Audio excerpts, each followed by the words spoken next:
कि हैदराबाद को जाकर तो अपना काम कराओगे।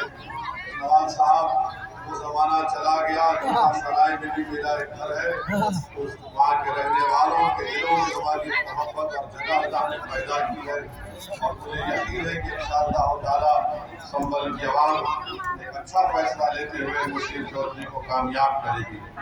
वहीं पर बिलारी में जीशान साहब मेहनत कर रहे हैं, जस्तजू कर रहे हैं। वहाँ के आवाम से अपील करता हूँ कि उनको कामयाब करें।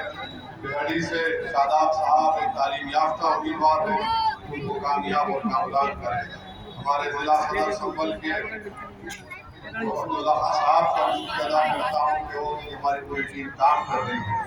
मुझे ये बता के बड़ी खुशी होती है कि बुजुर्गी में अभी हमारे भाई जनाब बहरी हसन साहब ने बताया कि गरीबों के लिए मैरिज हॉल शादीगर बनाया गया, नगर में ईदगाह की खूबसूरती के लिए फर्श और गेट लगवाए गए, तो साथ ही साथ यहाँ पर जिला लिहाज और काम करवाए गए, शमशान घाट पर भी काम करवाया गया और यहाँ पर एक मस्जिद बनवाया गया। नगर के कूड़ा कचरा डालने के लिए जमीन खरीद कर इमारत सड़कें बनवाई गई है, छोटे बड़े रोडों नालों का इंतजाम किया गया है।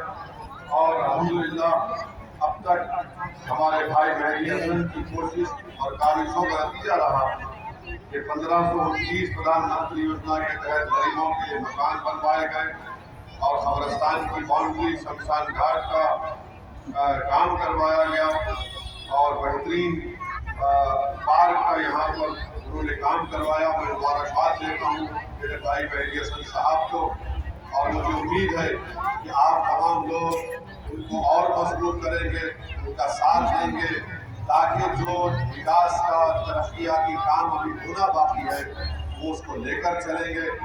मैं आपसे ये भी अपील करने आया हूँ कि आप यहाँ से ज़मीनी सतह से अपनी लीडरशिप को बनाएंगे। मैं बार बार आपसे पुकार कर कहता आया हूँ कि जब तक आप अपनी लीडरशिप को नहीं बनाएंगे आप अपने मसाइल को हल नहीं करवा सकेंगे, आप जुल्म को नहीं रोक पाएंगे, आप अपनी हिफाजत नहीं कर पाएंगे। यहाँ से एक पैगाम जाना चाहिए कि पहले से ज्यादा तादाद में आप हमारी बहन मोहतरमा जीनत बहरी हसन साहिबा को एक बड़ी मेजॉरिटी से कामयाब करें। विधानसभा में भी आपके दरमियान में आया था, मैं आपका शुक्रिया अदा करना चाहता हूँ जिन्होंने मेरे हाफिज वारिस का साथ दिया, उनको वोट दिया, जिन्होंने नहीं दिया मैं उनका भी शुक्रिया अदा करूँगा। और हम कोशिश करते रहेंगे कि आपका दिल जीते, आपका एतमाद हासिल करें। मगर आपको बताना चाह रहा हूँ कि जिस किसी को आपने कामयाब किया, आज उत्तर प्रदेश में एक खौफ का माहौल है और उत्तर प्रदेश के मुख्यमंत्री कहते हैं कि उत्तर प्रदेश में सब चंगा है, बड़ा ही झूठ को कहते हैं। 2017 से 2022 तक 35,000 फिरकाना फसादात उत्तर प्रदेश में हुए। उत्तर प्रदेश में कहाँ चंगा है? आप बताइए, हर साल 5 साल में हर साल ऐसा साल नहीं जाता जहाँ पर दलितों पर अत्याचार नहीं होता। 11,000 हर साल बने 2017 से 21 तक हर साल 11-12 हजार दलितों पर उन पर अत्याचार के वाकयात होते हैं। ये कहाँ से फिगर आया? ये मोदी सरकार का एनसीआरबी का डेटा कहता है। और उत्तर प्रदेश के मुख्यमंत्री कहते हैं कि उत्तर प्रदेश में सब चंगा है, वो कहते हैं कि माफिया खत्म हो चुका है। अरे अगर माफिया खत्म हो चुका है तो बताओ बीजेपी में जो जितने लोग हैं उन पर जो मुकदमे हैं, उन पर जो क्रिमिनल केस है, उनका आप क्या करेंगे? मेरे अजीज दोस्तों और बुजुर्गों, बड़े अफसोस के साथ कहना पड़ता है कि आज हम एक डर और खौफ के माहौल में अपनी जिंदगी गुजार रहे हैं।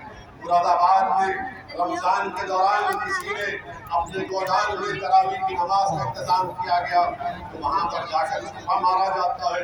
अभी हम मगरिब की नमाज एक नमाज मस्जिद में पढ़ रहे थे, हमको बताया गया कि मस्जिद के ऊपर छत डाला जा रहा था, तो छत का काम बताओ फिर आखिर एक तरफा तमाशा क्यों होता है?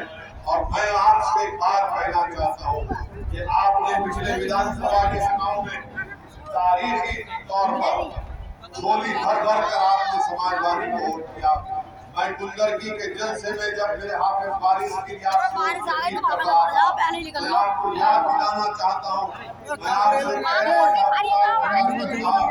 यकीन करो मेरी बात का, ये समाजवादी पार्टी बीजेपी को नहीं रोक पाएगी। मगर आपने कुछ और फैसला लिया, हम आपके फैसले की इज्जत करते हैं। अगर बताओ कितनी बड़ी तादाद में आपने वोट दिया, तब भी बीजेपी कामयाब हो गई। और जब कामयाब हो गई तो समाजवादी का कोई नेता आता नहीं है। समाजवादी के कोई नेता में इतनी हिम्मत नहीं है कि वो गलत को गलत बोल सके, जुल्म को जुल्म बोल सके और मजलूमों का साथ दे सके। आज यही वजह है कि आपने वोट को दे दिया उनको, किसी को आपने अपना विधायक बना दिया, मगर जबान नहीं खुलती। विधानसभा में जाते हैं और गूंगे और अंधे बनकर बैठते हैं, उनकी जबान नहीं खुलती। वहां पर उनसे ये नहीं पूछा जाता, सरकार की आंख में आंख डालकर नहीं पूछते कि बताओ स्कूल क्यों नहीं खोले जाते, बताओ यहाँ पर तरक्की का काम क्यों नहीं होता, बताओ आखिर कौन से कानून के तहत आप मनमानी करते हैं और किसी का घर बुलडोजर से तोड़ देते हैं। आप यही चीजें हैं, जब तक आप अपने वोट से अपने नेता को नहीं पैदा करेंगे आप कामयाब नहीं हो सकते हैं। मेरी बात अगर किसी को पसंद नहीं आ रही है तो मुझे माफ कर देना, मगर सच्चाई ये है। मैं आपसे अपील कर रहा हूँ कि आप अपनी देखिए आपका क्या मुकाम है।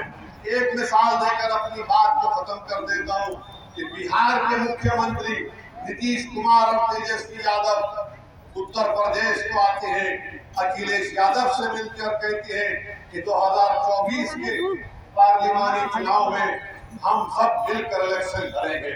मगर आपको बताऊं, बिहार में इन लोगों ने एक ऐसे आदमी को जेल से रिहा किया जो कलेक्टर था, दलित परिवार से था, उसका नाम कृष्णया था। और यही उस वक्त का एक आलाजाद एमएलए, उसने एक माप के जरिए दलित कलेक्टर की हत्या कर दी। कोर्ट ने उसको उम्र कैद की सजा दी। नीतीश कुमार और तेजस्वी यादव की सरकार ने कानून को बदलकर उसको जेल से रिहा करवा दिया, और सबसे पहले अगर उस दलित आईएएस ऑफिसर डीएम की हत्या की उसकी बेवा के साथ अगर कोई खड़े होकर उसकी तकलीफ को, उसकी पीड़ा को समझकर किसी ने ये कहा कि गलत फैसला किया गया, तो मजलिस इत्तेहाद मुस्लिमीन की तरफ से असदुद्दीन ओवैसी ने उसको गलत कहा। मैं गलत इसलिए कहा कि अगर किसी से भी नाइंसाफी होगी तो गलत होगा। अगर सोचो थोड़ी देर के लिए, क्यों उसको छोड़ा गया? क्योंकि वो जिस समाज से आता है वो समाज पूरा उसके साथ, और इनको 2024 में बिहार में उस समाज की वोट की जरूरत है, इसीलिए उसको छोड़ दिया गया। बिल्किस बानो को जिन्होंने रेप किया, हामिला थी बिल्किस बानो, उसका रेप हुआ, उसकी मासूम बच्ची को उसकी आंखों के सामने उसका कत्ल किया गया। बिल्किस बानो के रिश्तेदार महिलाओं का रेप हुआ और उनका कत्ल हुआ। उसके कातिलों को गुजरात की बीजेपी की सरकार छोड़ देती। क्यों छोड़ती है?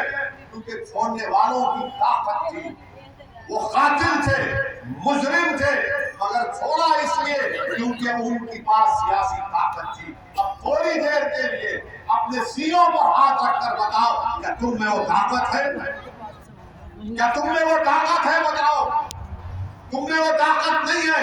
तुम्हारे आंसुओं की कीमत नहीं है, तुम्हारे उस उजड़े हुए घरों की जो बुलडोजर से तोड़ दिया जाता है उसकी कीमत नहीं है, तुम्हारी तकलीफ की कोई अहमियत नहीं है, क्योंकि तुम एक सियासी ताकत नहीं बन रहे हो।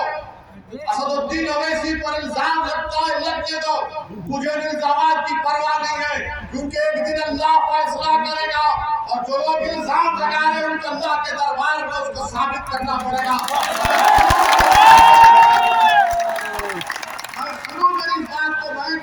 ये इसलिए नहीं कह रहा हूँ कि तुमको जज्बात में लाकर थालियां हासिल करो, मैं तुम्हारे थालियों का मोहताज नहीं, मैं तुम्हारा इत्तेहाद चाहता हूँ, मैं तुम्हारी ताकत, तुमको ताकत बनते हुए देखना चाहता हूँ कि मेरी आंख अल्लाह बंद करने से पहले उत्तर प्रदेश में आप एक सियासी ताकत बने। अगर हर समाज का एक नेता हो सकता है तो आप क्यों नहीं हो सकते? क्यों नहीं हो सकते आप? क्या आप अखिलेश यादव की गुलामी करेंगे जिंदगी भर? क्या आप बीजेपी, योगी और मोदी से डर कर किसी का साथ देंगे? बिल्किस-बानो के कातिलों, बिल्किस-बानो के अस्मत रेजी करने वालों को छोड़ दिया गया। एक दलित IAS ऑफिसर को मारने वाले को छोड़ दिया गया क्योंकि उसमें सियासी ताकत थी। आज आप देख रहे हैं कि पुलिस की कस्टडी में हथकड़ियां, जंजीर लगी हुई है, उनको कत्ल कर दिया जाता है और कोई आवाज नहीं उठाता। कोई आवाज नहीं उठाता। और कौन आवाज उठाता है? जिसको बी टीम कहते वो आवाज उठाता है, जिसको गाली देते वो आवाज उठाता है, जिसके ताल्लुक से नहीं मालूम क्या क्या कहा जाता है, हम आवाज उठाते हैं। हम पूछते हैं कि कैसे हुआ? अरे ये समाजवादी का नेता अखिलेश यादव एयर कंडीशन कमरों में बैठकर एक फोन लेकर 280 वर्ड का ट्वीट कर देता है। अरे नाम तक नहीं ले सकता अजीत और अशरफ का, नाम नहीं ले सकता क्योंकि डरते हैं। अरे अगर माफिया है तो कहां नहीं है माफिया का सबसे उस तरह का सलूक किया जाएगा? अगर है तो इस्तेमाल करो कानून को। मगर ये जो उत्तर प्रदेश की सरकार ने ये जो पॉलिसी बनाई है कि गोली का जवाब गोली से देंगे, तो मैं उत्तर प्रदेश के मुख्यमंत्री से पूछना चाहता हूँ कि गांधी को मारने वाले का नाम गोडसे था। गांधी को मारने वाले का नाम गोडसे था, तो गोडसे को पकड़ा गया और गोडसे पर मुकदमा चला और मुकदमा चलने के बाद कोर्ट से उसको फांसी की सजा दी गई। इसको बोलते कानून की कामयाबी। गांधी से बड़ा कोई नेता नहीं हो सकता इस देश में। गांधी से बड़ा बाबा साहब अम्बेडकर थे, मगर गांधी को मारने वाले को हमने कोर्ट में केस चलाया। राजीव गांधी को बम छोड़ाने वालों को केस चलाया, जेल में रखा चेन्नई में। इंदिरा गांधी को मारने वालों को हमने केस चलाया और जेल में रखा और सजा दी। ये कानून की कामयाबी है, ये गुंडाओं की कामयाबी नहीं थी। और आप देखो पाकिस्तान से अजमल कसब आया, मुंबई की सड़कों पर खून की होली खेल रहा था, उसको जिंदा पकड़ने में हमारा एक बहादुर पुलिस का सिपाही शहीद हो गया। हमने अजमल कसब पर मुकदमा चलाया, कोर्ट ने सजा दी, उसको फांसी पर चढ़ाया। मुंबई के मुसलमानों ने कहा कि इस आतंकवादी को अपने कब्रिस्तान में दफनाने की जगह नहीं देंगे, तो जेल के किसी कोने में ले जाकर उसको दफन कर दिया। यह कानून की कामयाबी है। हम क्या कह रहे हैं कि कानून की कामयाबी हो, गोली की कामयाबी ना हो।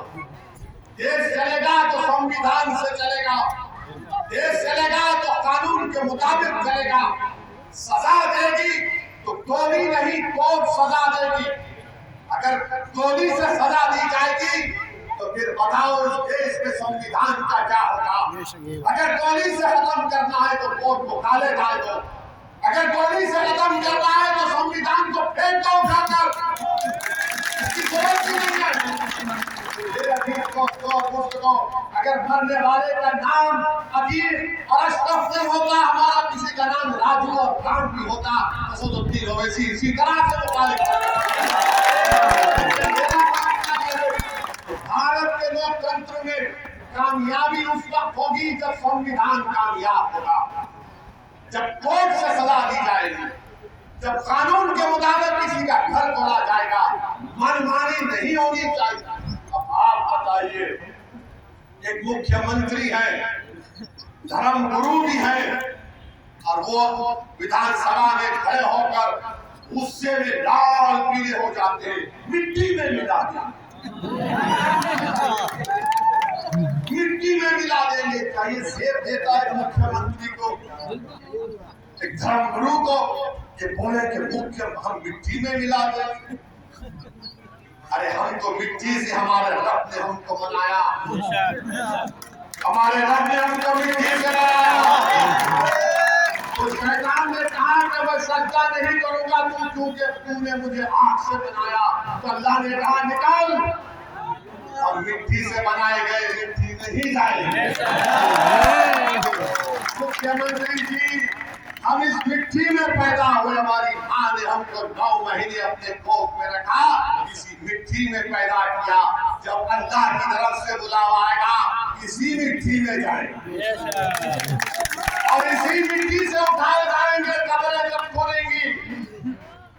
मेरे अजीज दोस्तों, हर बुजुर्ग को अफसोस होता है कि भारत के इतने बड़े प्रदेश के मुख्यमंत्री है, दूसरी मर्तबा मुख्यमंत्री बने हैं और उनके खिलाफ लोग कहते हैं कि वो भारत के कभी प्रधानमंत्री बनना भी चाहते हैं। ठीक है, साफ देखना कोई बुरी बात नहीं है।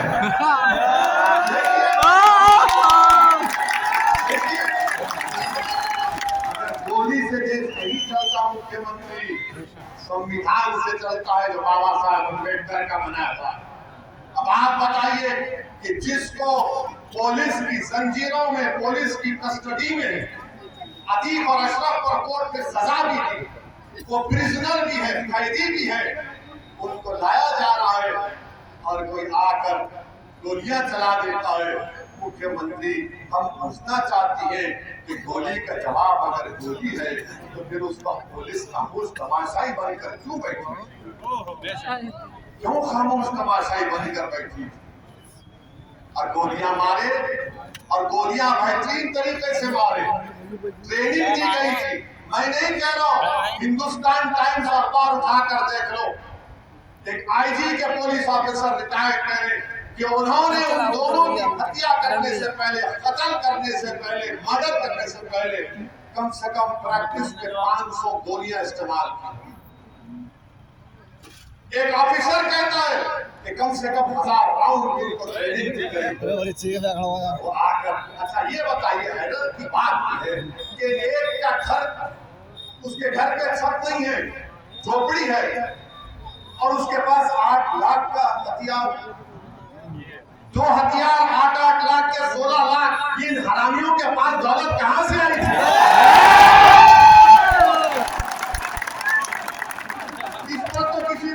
नहीं होगा। कोई ये तो नहीं कह सकता कि भड़काऊ भाषण है।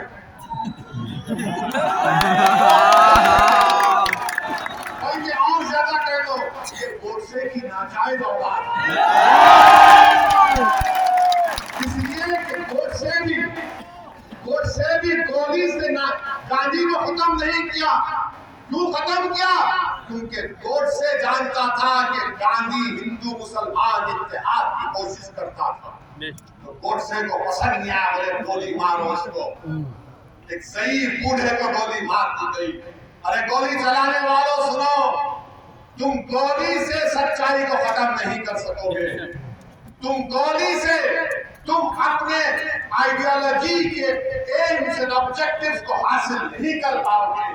तुम गोली नहीं चला रहे हो, तुम संविधान पर गोली चला रहे हो, तुम देश की अदालत पर गोली चला रहे हो, तुम उन बहादुर पुलिस वालों पर गोली चला रहे हो जो देश में जितने गुंडे हैं, माफिया, उनको कानून की सजा दिलाना चाहते हैं।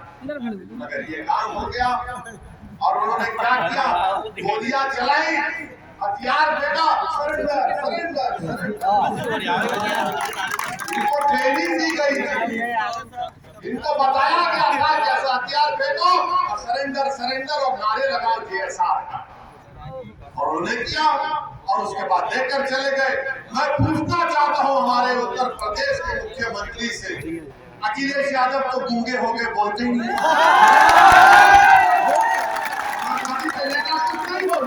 मगर जब चुनाव आएगा तो बोलेंगे ओवैसी की बात का भरोसा मत करो,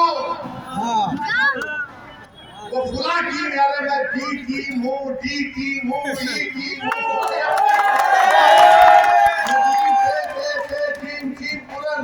पूरी टीम हूँ। अरे बताओ तुम कौन सी टीम हो? मुंह नहीं खुलता, तुम्हारा मुंह ही नहीं खुलता, ये टीम फुला की। हम ये पूछना चाहते हैं उत्तर प्रदेश के मुख्यमंत्री से कि मरने वाले ने खत लिखा था जिसमें उसने कहा कि अगर मेरी हत्या होती है तो पूरा आदमी जिम्मेदार है। मुख्यमंत्री लेटर आपको मिल गया होगा, नाम तो बताइए, नाम तो बताइए, कौन है वो, नाम तो बताइए। अच्छा, जो 3 लोग गोली चलाए क्या उनके घर पे बुलडोजर देखा आपने? देखा? मैं भी नहीं चाहता उनका घर टूटे, क्योंकि उनके गुनाह की सजा उसकी माँ को नहीं मिलनी चाहिए, उनके गुनाह की सजा उनकी बीवी को नहीं मिलनी चाहिए, उनके गुनाह की सजा उनके भाई बहनों को नहीं मिलना चाहिए, क्योंकि संविधान इसकी इजाजत नहीं देता। मीडिया के लोगों ने पूछा ओवैसी, क्या तुम चाहते हो कि उन तीनों का इनकाउंटर हो जाए? मैंने कहा हरगिज नहीं, मैं चाहता हूं उनको कोर्ट सजा दे, लंबी सजा उनको कोर्ट दे। अरे हम इंसाफ चाहते हैं, बदला नहीं चाहते, बदले से देश नहीं चलता, इंसाफ से चलता है और इंसाफ संविधान में लिखा है। अगर हर कोई कहेगा कि गोली मारेंगे गोली मारेंगे, संविधान कहाँ जाएगा? संविधान कहाँ जाएगा बताओ? इसीलिए दोस्तों और बुजुर्गों, माफिया जहाँ कहीं भी है, बीजेपी में भी उनके कई नेता हैं जिनके खिलाफ बहुत से मुकदमे हैं, मगर उन पर क्या हो रहा? समाजवादी में भी है, उन पर क्या हो रहा है? अब तो हद ये हो गई कि मीडिया में दिखाया जा रहा है कि खवातीन कौन है, खवातीन कौन है, ये लेडी डॉन, वो लेडी डॉन। अब वो दिन दूर नहीं है जब एक 6 साल के बच्चे को दिखाकर कहेंगे ये बच्चा डॉन, ये बच्चा डॉन। बताओ कितनी नफरत आप करेंगे?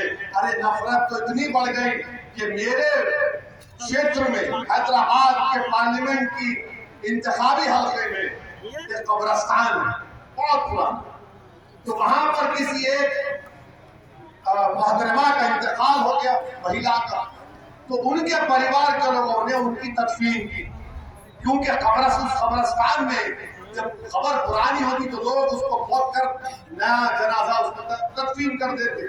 तो उन्होंने रास्ता भी था, तो उन्होंने क्या किया, दफनाया, उस पर एक जाली लगा दी ताकि वो रास्ता भी घर पे खराब ना हो और कोई लोग उनकी खबर को ना खोल के दूसरे जनाजे को तदफीन करें। हमारी मीडिया ने क्या किया, उन्होंने मन की बात कर दी। और उनकी मन की बात क्या थी? बता दिया कि हैदराबाद का कब्रिस्तान हमारे पड़ोसी मुल्क का है,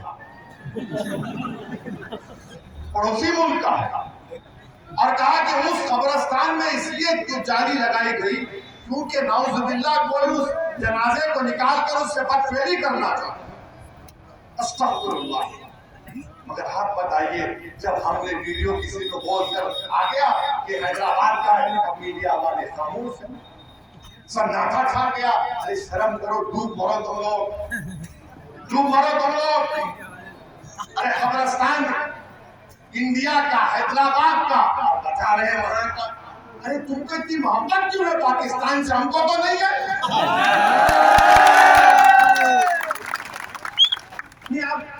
अरे हम जिंदा हैं तो तुमको तकलीफ, भाषण देते हैं तो तकलीफ, संविधान का हवाला देते हैं तो तकलीफ, गरीब मजलूमों के हक के लड़ते हैं तो पेट में दर्द होता है, बराबरी का मुतालबा करते हैं तो पेचिश हो जाता है। आप खबर में चले गए तो खबर भी उनको तकलीफ। अब क्या खबर से निकले हम तमाम लोग? पता आप क्या हाल कर दिए मीडिया के लोग हमारे। अरे कुछ तो तहसील कर लेते, पूछ लेते जाके, अरे भैया ये कहाँ की खबर है, किसने बनाया, क्या है?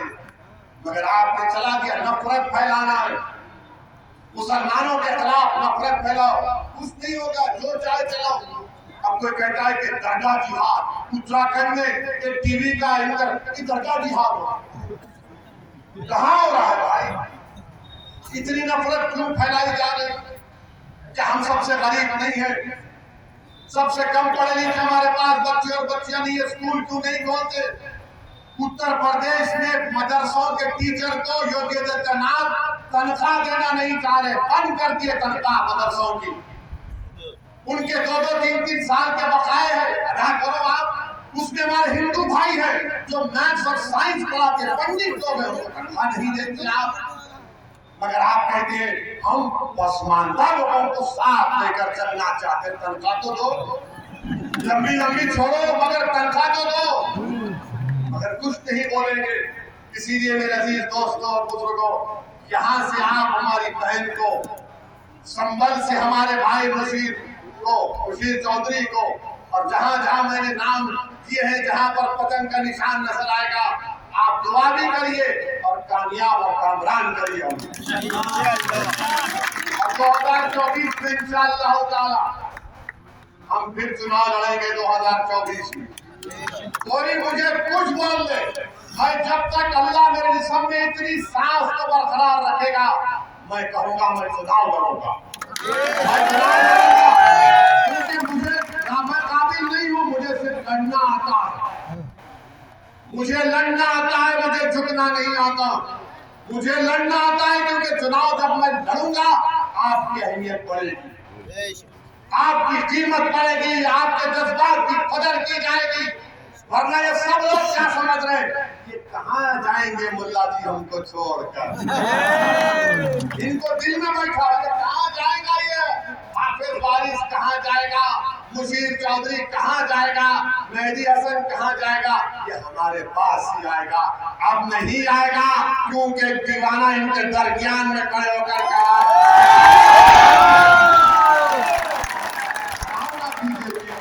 अखिलेश यादव 2017 का विधानसभा का चुनाव हारे, 2019 का लोकसभा का चुनाव हारे, 2022 का विधानसभा का चुनाव हारे, मैनपुरी जीते और रामपुर आजम हार गए।